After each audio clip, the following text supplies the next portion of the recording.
മടങ്ങി വരുമ്പോൾ നമ്മൾ നേരെ നിലമ്പൂരിലേക്ക് പോവുകയാണ്. അവിടെ UDF കൺവീനർ അടൂർ പ്രകാശ് മാധ്യമങ്ങളെ കാണുകയാണ്. നിങ്ങളുടെയൊക്കെ റെക്കോർഡുകൾ കാണുമല്ലോ, ഇതെല്ലാം എല്ലാവരുടെയും റെക്കോർഡുകൾ കാണുമല്ലോ. ഞാൻ നേരത്തെ നിങ്ങൾ വാർത്താ സമ്മേളനം നടത്തിയപ്പോൾ നിങ്ങൾ എല്ലാവരും എന്നോട് ചോദിച്ചു ഇത് അടഞ്ഞ അധ്യായമാകുമോ എന്നതിനെക്കുറിച്ച് ചോദിച്ചപ്പോഴും ഞാൻ അന്നും ഞാൻ പറഞ്ഞു വരട്ടെ, സമയമുണ്ട് എന്നാണ് ഞാൻ പറഞ്ഞത്. അത് എന്റെ ഒരു നിലപാടാണ്. ആ നിലപാട് ഞാൻ തിരുത്തിയിരിക്കുന്നു. ഞങ്ങളതിന് അദ്ദേഹത്തിന് UDF-മായി സഹകരിക്കണമെന്നുണ്ടെങ്കിൽ ആദ്യം സ്ഥാനാർത്ഥിത്വം പിൻവലിച്ച് വരട്ടെ, അന്നേരം നമുക്ക് ആലോചിക്കാം. അല്ല, അതേക്കുറിച്ച് ആ സാധ്യതകളെ കുറിച്ച് ഇപ്പൊ നിങ്ങളുമായി പ്രതികരിക്കാൻ തയ്യാറല്ല. ഞങ്ങളുടെ UDF-ന്റെ നേതാക്കന്മാർ, മുതിർന്ന നേതാക്കന്മാരുമുണ്ട്. അവരുമായൊക്കെ ആശയവിനിമയം നടത്തിയതിനു ശേഷം മാത്രമേ അത്തരം കാര്യങ്ങൾക്ക് മറുപടി പറയാൻ പറ്റുള്ളൂ.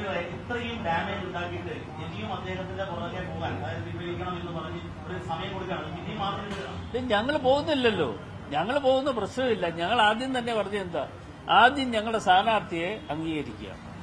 അതുകൂടാതെ രണ്ടാമത്തെ കാര്യം, UDF-ന്റെ അസോസിയേറ്റ് അംഗമാക്കാൻ ഞങ്ങൾ തയ്യാറാണ്. അതാണ് എന്നോട് അറിയിക്കാൻ പറഞ്ഞ് ഞാൻ അദ്ദേഹത്തെ അറിയിച്ചത്.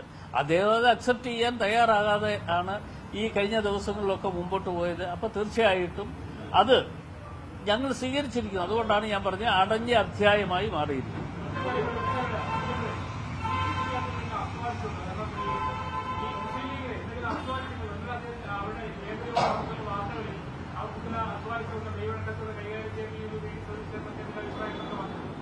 ഇല്ല, അത് ഞാൻ ആ യോഗത്തിൽ പോയ ഒരാളല്ലല്ലോ. മുസ്ലിം ലീഗിന്റെ എന്നെ സംബന്ധിച്ചിടത്തോളം അങ്ങനെ ഒരു അസ്വാരസ്യം ഉള്ളതായി എന്റെ ശ്രദ്ധയിൽ വന്നിട്ടില്ല. ആ അസ്വാരസ്യം അങ്ങനെ ഒരെണ്ണം ഉണ്ടായതായിട്ട് അല്ലെ, ഇപ്പൊ നിങ്ങളിലൂടെ പല കാര്യങ്ങളും പറയുന്നുവെങ്കിലും അതല്ലാതെ അതിനപ്പുറത്തേക്ക് ഒരു കാര്യവും എന്നെ സംബന്ധിച്ചിടത്തോളം അറിയില്ല.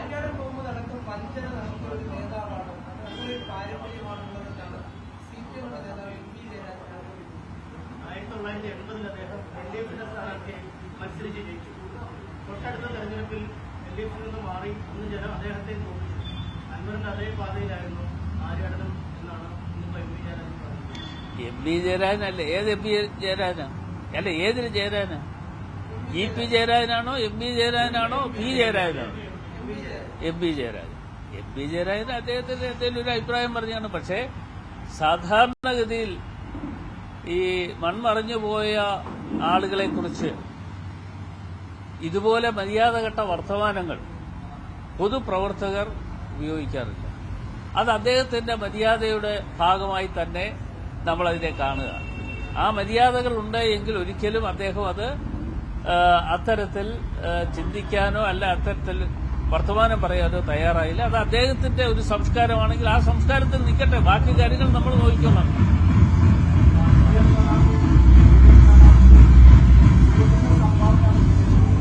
കേൾക്കുന്നില്ല. ആ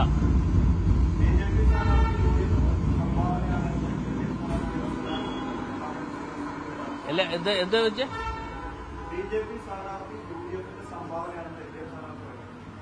അത് LDF സ്ഥാനാർത്ഥി പറഞ്ഞോ? LDF സ്ഥാനാർത്ഥിയും ഞാൻ ഒരു കാര്യം പറയാം. കഴിഞ്ഞ തെരഞ്ഞെടുപ്പുമായി ബന്ധപ്പെട്ടുകൊണ്ട് LDF-ഉം BJP-യും തമ്മിൽ കേരളത്തിൽ ഉണ്ടാക്കിയ ബാന്ധവത്തിന്റെ അടിസ്ഥാനത്തിലാണ് പിണറായി വിജയൻ രണ്ടാം തവണ അധികാരത്തിൽ വന്നത്. അപ്പോ BJP എന്ന് പറയുന്ന പ്രസ്ഥാനം അദ്ദേഹത്തോടൊപ്പം അദ്ദേഹത്തെ സഹായിക്കുവാൻ വേണ്ടി നിന്നു. അത് പല കാരണങ്ങൾ അതിന് പിന്നിലുണ്ട് എന്ന് ആ കാരണങ്ങളെക്കുറിച്ച് ഞാൻ ഇപ്പോൾ തൽക്കാലം ഒന്നും പറയുന്നില്ല. എന്തായാലും അത് നടത്തിയിട്ടുള്ള ആളുകൾ ഇപ്പോൾ പറയുകയാണ് ഇവിടെ നിന്ന് UDF-ൽ നിന്ന് അങ്ങോട്ട് സ്ഥാനാർത്ഥിയെ കൊടുത്തു. ഞങ്ങൾക്ക് അതല്ല ജോലി, ഞങ്ങൾക്ക് അതിനേക്കാൾ ഉപരിയായി എത്രയോ ജോലികൾ ഇവിടെ നിറവേറ്റാറുണ്ട്, എത്രയോ ചുമതലകൾ നിറവേറ്റാറുണ്ട്. അത് ഈ 19-ാം തീയതി വരെ ഞങ്ങളുടെ ആ ചുമതലകൾ നിറവേറ്റിക്കൊണ്ട് ഞങ്ങൾ മുമ്പോട്ട്.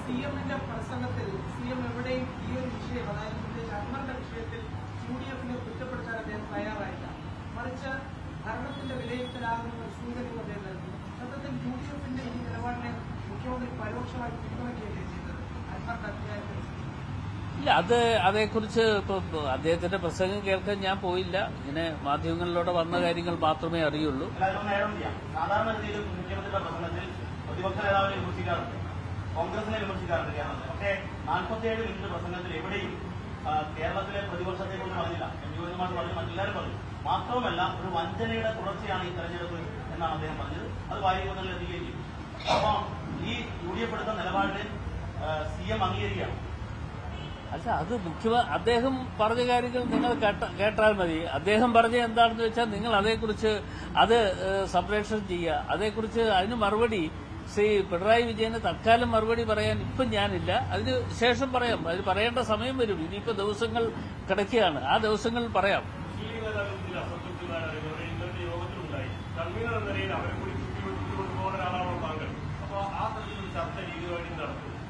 അല്ല, തീർച്ചയായിട്ടും ഞങ്ങൾ ഇന്നലെയും കണ്ടു. നിങ്ങൾ ഈ പറയുന്ന മുസ്ലിം ലീഗിൽ അസ്വാരസ്യമുണ്ട് എന്ന് പറഞ്ഞതിന് ശേഷമാണ് ബഹുമാനായ ശ്രീ PK കുഞ്ഞാലിക്കുട്ടിയാണ് ഞങ്ങളുടെ ഈ ഓഫീസിന്റെ ഉദ്ഘാടനം ഇന്നലെ നിറവേറ്റിയത്. ഞങ്ങൾ ആ സമയത്തും ഞങ്ങൾ ഒന്നിച്ചുണ്ടായിരുന്നു. ഞങ്ങൾ ഈ കാര്യങ്ങളൊക്കെ പല കാര്യങ്ങളും ഞങ്ങൾ ചർച്ച ചെയ്തതാണ്. ഒരു അസംതൃപ്തിയില്ല. UDFുമായി ബന്ധപ്പെട്ടുകൊണ്ട് ഒരു അസംതൃപ്തിയില്ല. ED സതീശന്റെ തലയിൽ അൻവർ ഇഷ്യൂ കെട്ടിവെച്ചുകൊണ്ട് ഒരു കൈകഴുകൽ നീക്കം EDയെ ടാർഗറ്റ് ചെയ്തുകൊണ്ട് ഇത് കൈകാര്യം ചെയ്തതിന് കൈവടക്കമില്ലായ്മ അങ്ങനെ ഒരു ക്യാമ്പയിൻ നടക്കുന്നുണ്ടോ? എന്താണ് മനസ്സിലായത്? എനിക്ക് അങ്ങനെ തോന്നിയിട്ടില്ല. കാര്യം VD സതീശൻ പ്രതിപക്ഷ നേതാവാണ്. അദ്ദേഹം UDFന്റെ ചെയർമാനാണ്. അദ്ദേഹം ചെയർമാൻ എന്നുള്ള നിലയിൽ ഓരോ തീരുമാനങ്ങൾ എടുക്കുമ്പോഴും മുതിർന്ന നേതാക്കന്മാരുമായി ഒക്കെ ഞങ്ങൾ കഴിഞ്ഞ ദിവസം തന്നെ ഓൺലൈൻ മീറ്റിംഗ് നടത്തി. മുതിർന്ന നേതാക്കന്മാരെല്ലാവരും ഉണ്ടായിരുന്നു. ആ ഓൺലൈൻ മീറ്റിംഗ് നടത്തിയതിന് ശേഷമാണ് എന്നെ ചുമതലപ്പെടുത്തിയത് തന്നെ. PV അൻവറുമായി ബന്ധപ്പെടാൻ പറഞ്ഞു. ബന്ധപ്പെട്ട് ഇന്ന കാര്യങ്ങളാണ് നമ്മൾ എടുത്തിരിക്കുന്നത്. ഞാനും ആ ഓൺലൈൻ മീറ്റിംഗിൽ പങ്കെടുത്ത ഒരാളാണ്. ഇന്ന കാര്യങ്ങളാണ് ചർച്ച ചെയ്ത് ഏകകണ്ഠമായി എടുത്ത തീരുമാനം അറിയിക്കാനുള്ള ചുമതലയാണ് എന്നെ ഏൽപ്പിച്ചത്. അപ്പൊ VD സതീശനെ ഒറ്റപ്പെടുത്തിക്കൊണ്ട് പോകാൻ ഒരു കാരണവശാലും UDF തയ്യാറല്ല.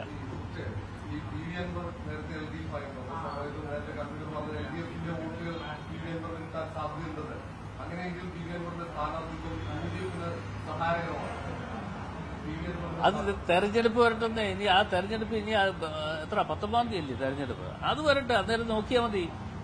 ഞാൻ അതുകൊണ്ടാണ് പറയുന്നത് UDF എന്തായാലും ഈ തെരഞ്ഞെടുപ്പിൽ നല്ല ഭൂരിപക്ഷത്തോടെ വിജയിക്കാൻ കഴിയും എന്ന് പൂർണ്ണമായി വിശ്വസിക്കുക. അതൊക്കെ നിങ്ങൾക്ക് വിലയിരുത്തൽ നടത്താൻ പറ്റുന്ന കാര്യങ്ങളാണ്. നിങ്ങൾക്ക് പഠനം നടത്താൻ പറ്റുന്ന കാര്യങ്ങളാണ്.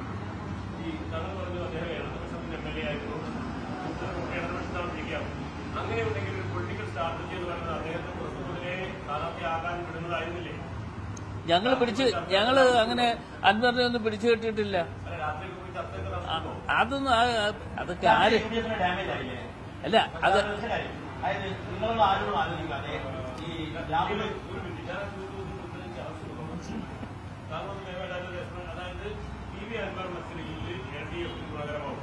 അങ്ങനെയെങ്കിൽ അദ്ദേഹത്തെ തുടക്കം മുതലേ സ്വതന്ത്രമായി മത്സരിക്കാൻ വിട്ടുകൊടുക്കുകയായിരുന്നില്ലേ സാധാരണ സംശയമാണ്. അല്ല, അദ്ദേഹം സ്ഥാനാർത്ഥിയാകുന്നെന്ന് പറഞ്ഞിട്ടില്ലല്ലോ. ആദ്യം മുതൽ അദ്ദേഹം പറഞ്ഞേക്കുന്നത് എന്താ? ഞാൻ മത്സരിക്കുന്നില്ല, സ്ഥാനാർത്ഥി UDFന്റെ സ്ഥാനാർത്ഥി വരട്ടെ. അത് ആ വാക്കുകളുടെ അടുത്ത് നോക്കണം. ആ സ്ഥാനാർത്ഥി വരട്ടെ എന്ന് പറയുന്നിടത്ത് ഞങ്ങൾ പറയണോ താങ്കൾ പോയി ഈ തെരഞ്ഞെടുപ്പിൽ മത്സരിക്കുക എന്ന് പറയാൻ പറ്റുമോ? അത് പറയുന്നത് ശരിയല്ലല്ലോ. പിന്നെ വ്യക്തിപരമായിട്ട് അദ്ദേഹത്തിന് ഒരു താല്പര്യം തോന്നി, തെരഞ്ഞെടുപ്പിൽ മത്സരിക്കണമെന്ന് താല്പര്യം തോന്നി. ആ താല്പര്യം തോന്നിയ ആള് പോയി നോമിനേഷൻ കൊടുക്കുന്നത് തടയാൻ പറ്റുമോ? തടയുന്നില്ല ഞങ്ങൾ. ഈ രാഹുല് നിങ്ങളോട് ആരോടും ആലോചിക്കാം. അതായത് കേസ് വളരെ ഇടപെട്ട് സ്ഥാനെടുത്തു കാണേണ്ടത്. കേസിയെ കാണാൻ കോഴിക്കോടെ കണ്ണൂർ വന്നു, കാണാതെ കേസ് മടക്കിയേക്കും. രണ്ടാമത് VD വളരെ കൃത്യമായ ഒരു നിലപാട് പറഞ്ഞു. ഇനി ചർച്ചയില്ല, ഇത് നിലപാട് അതേ പ്രഖ്യാപിക്കും. ഇതിനുശേഷം രാത്രിയിൽ രാഹുൽ രഹസ്യമായി പോയി കണ്ടത് അത് UDFന്റെ ഡാമേജ്. ഇല്ല, അദ്ദേഹം ഒരു ചെറുപ്പക്കാരൻ MLA എന്നുള്ള നിലയിൽ അദ്ദേഹം ചിലപ്പോ അവിടെ പോയി കാണാൻ വേണ്ടി പോയി കാണും. അതൊന്നും നമ്മളോടൊന്നും ആലോചിച്ചിട്ടല്ല. അത് അദ്ദേഹം ആലോചിക്കേണ്ടിയിരുന്നു എന്ന അഭിപ്രായമാണ് എനിക്കുള്ളത്. പക്ഷേ ഞങ്ങളുമായിട്ട് ആലോചിച്ചുകൊണ്ടല്ല അദ്ദേഹം പോയത്. പിന്നെ ഒരു കാര്യം കൂടി പറയാനുണ്ട്. തീർന്നെങ്കിൽ, നിങ്ങളുടെ ചോദ്യങ്ങളൊക്കെ തീർന്നുവെങ്കിൽ ഒരു കാര്യം കൂടി പറയാനുണ്ട്. പറഞ്ഞോട്ടെ. അപ്പോ UDFന്റെ യോഗം ഞങ്ങൾ നാളെ കോഴിക്കോട്ട് നടത്താനാണ് തീരുമാനമെടുത്തത്. പക്ഷെ ഇന്ന് UDF-ന്റെ എല്ലാ നേതാക്കന്മാരും ഇവിടെ ഈ കൺവെൻഷനുമായി ബന്ധപ്പെട്ടുകൊണ്ട് ഇവിടെ എത്തുകയാണ്.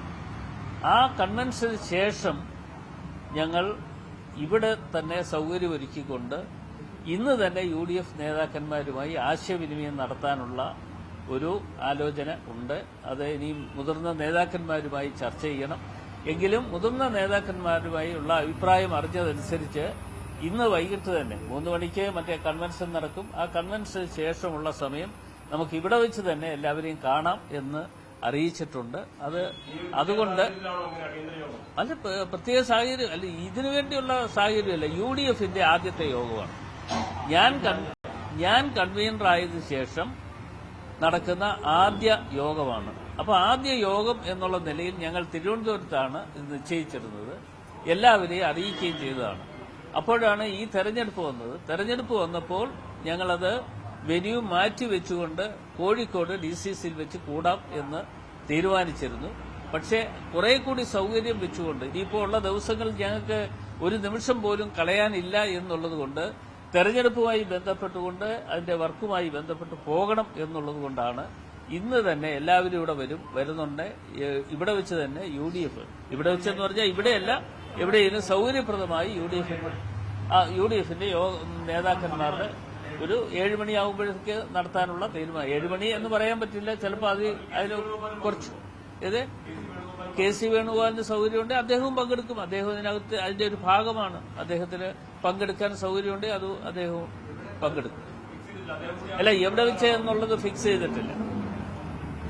എവിടെ വെച്ച് നടത്തണം എന്നുള്ളതിനെ കുറിച്ച് ഫിക്സ് ചെയ്തിട്ടില്ല. ഇങ്ങനെ ഞങ്ങളൊരു ആലോചന നടത്തിയിട്ടുണ്ട്. അപ്പൊ കഴിഞ്ഞല്ലോ, ഇതുവരെ ആയില്ലയോ? അടൂർ പ്രകാശാണ് മാധ്യമങ്ങളെ കണ്ടത്. അടൂർ പ്രകാശ് എന്തായാലും ഇക്കാര്യത്തിൽ ഇനി അൻവറുമായി ഒരു ചർച്ചയില്ല, അത് അവസാനിച്ചു എന്ന് പ്രഖ്യാപനം കൂടി നടത്തുകയാണ്. കാരണം അത് അടൂർ പ്രകാശിന്റെ ഭാഗത്ത് നിന്ന് മാത്രം ഒരു ക്ലാരിറ്റി വരുമ്പോൾ ഒരു കാര്യം കൂടി വ്യക്തമാവുകയാണ്. അൻവറിലേക്കുള്ള വാതിൽ പൂർണ്ണമായും UDF അടയ്ക്കുന്നു എന്ന് തന്നെയാണ്. ഇനിയൊരു അനുരഞ്ജന സാധ്യതകളൊന്നും മുന്നിൽ വെക്കാതെ കൂടിയാണ് അത്തരത്തിൽ നീക്കം നടത്തുന്നത്. കാരണം പ്രതിപക്ഷ നേതാവ് ഇനി ഞങ്ങൾ ആ വാതിൽ അടച്ചു എന്ന് പറയുമ്പോഴും അല്പം കൂടി നിലപാട് മയപ്പെടുത്തിക്കൊണ്ടായിരുന്നു ഇന്നലെ അടൂർ പ്രകാശ് മുന്നണി കൺവീനർ അടക്കമുള്ളവർ നിലപാടെടുത്തത്. പക്ഷേ അദ്ദേഹം ക്ലാരിഫൈ ചെയ്യാണ്, താൻ നിലപാട് തിരുത്തുകയാണ്. ഇനി അൻവറുമായി ചർച്ചയില്ല എന്നതാണ്. ഒപ്പം ലീഗിനടക്കം അതൃപ്തി ഒന്നുമില്ല എന്നതാണ് ഇക്കാര്യത്തിൽ അടൂർ പ്രകാശ് ഉന്നയിക്കുന്ന വാദം. പക്ഷേ സാഹചര്യം ലീഗിനകത്ത് അതൃപ്തികളും ചർച്ചകളുമുണ്ട്. ഇന്നലത്തെ ലീഗ് നേതൃയോഗത്തിലും അത് ചർച്ചയായിട്ടുണ്ട്. ഇന്ന് UDF യോഗം കൂടി വൈകിട്ട് ചേരുകയാണ്. അങ്ങനെയെങ്കിൽ UDF യോഗത്തിൽ ഇനി അങ്ങോട്ടുള്ള UDF-ന്റെ തെരഞ്ഞെടുപ്പ് സ്ട്രാറ്റജി സംബന്ധിച്ച് കൃത്യമായ ആലോചന നടക്കും. ഒപ്പം ഈ അൻവറിൻ്റെ രാഷ്ട്രീയ നീക്കത്തെ ചെറുക്കാനുള്ള തന്ത്രങ്ങളും മനിയും എന്നതാണ് പ്രതീക്ഷിക്കപ്പെടുന്നത്. എന്തായാലും നിർണായകമായി യോഗം ചേരുന്നു. ഒപ്പം UDF-ന്റെ കൺവെൻഷൻ ചേരുകയാണ്. അടൂർ പ്രകാശ് എന്തായാലും PV അൻവറിലേക്ക് ഇനിയില്ല, ആ സാധ്യതകൾ, ആ വഴികൾ അടയ്ക്കുന്നു എന്നതാണ് അടൂർ പ്രകാശ് മുന്നോട്ട് വയ്ക്കുന്ന രാഷ്ട്രീയം.